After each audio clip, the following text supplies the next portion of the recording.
E aí a gente começa a ver o cenário, ou alguns desses cenários de terroir siciliano. E claro, é uma ilha, então as áreas mais costeiras são áreas mais próximas ao mar, tem uma moderação maior de temperatura, certo?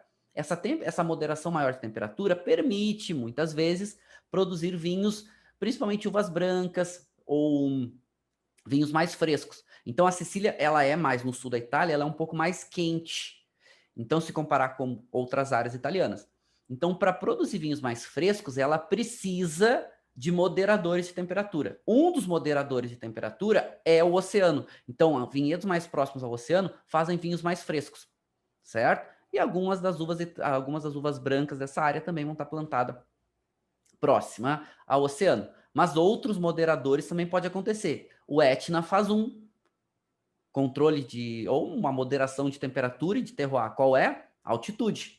Então, maior altitude também tende a ficar um pouco mais fresco. Então, a gente pode ver aqui nesse mapa, quanto mais vermelho, mais calor, radiação solar a gente tem nessas áreas aqui, comparando a Itália. Então, se a gente vai ver no norte, é bem mais frio, se a gente vai ver no sul, bem mais quente. A Sicília, muito quente. Mas aí a gente tem essa vantagem que são os moderadores de temperatura. Então, próximo ao oceano é mais fresco, com maior altitude é um pouco mais fresco. A gente tem algumas outras áreas com alguma altitude dentro da Sicília também. E quanto mais para o sul da Sicília, mais quente ainda. Então, para a gente começar a pensar a Sicília como área produtora. Essas influências são super importantes. Mais para o sul, ainda mais quente. E a gente vai ver que a única DOCG da Sicília vai estar aqui, né? Vai estar no sul da Sicília. Mas, para produzir vinhos de alta qualidade, ela precisa ter uvas que se adaptem a esse modelo. Então, aqui a gente pode ver também o relevo. A gente tem na Sicília uma diversidade de solos grandes, só alguns solos vulcânicos. Ela é uma ilha vulcânica, então ela tem influência de muitos solos vulcânicos, mas tem outras composições de solo, certo?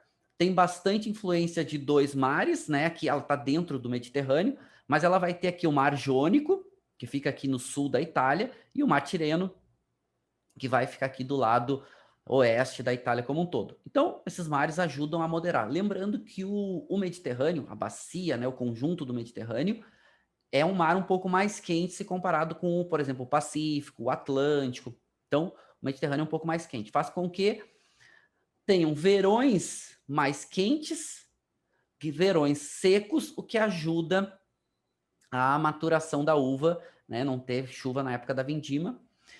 Outro ponto importante é a Sicília ela é seca, então ela precisa muitas áreas ter irrigação, porque às vezes a quantidade de chuva não é suficiente, mas permite que muitos produtores, e essa é outra mudança importante que está acontecendo na Sicília, permite que muitos produtores consigam produzir de forma orgânica. Por quê? Porque tem pouca umidade. Então, por mais que algumas áreas precisem de irrigação, algumas áreas se beneficiam para a produção orgânica mesmo com irrigação, certo? Então, aqui a gente já pode ver já mais para o interior da Sicília. Olha como muda a paisagem. Olha como muda o cenário. Aqui já é um solo com um pouco mais de argila, aqui cadeias montanhosas. Por isso que eu falo que é muito rico atravessar a Sicília, para ir vendo essas diferenças que a gente tem de terroir. Aqui a gente já vê cadeias montanhosas, aqui a gente já vê menor influência do oceano, aqui a gente vê áreas um pouco mais planas, então a gente vê esse cenário rico. E aí vai dar essa diversidade que a gente vai ter nos vinhos. Uma outra riqueza da Sicília é que a Sicília ela não é uma única ilha, ela tem uma ilha maior e ela tem outras pequenas ilhas em volta dela, que também produzem vinho. E aí vão produzir diferentes estilos de vinho, não só na ilha maior, como em outras ilhas pequenas.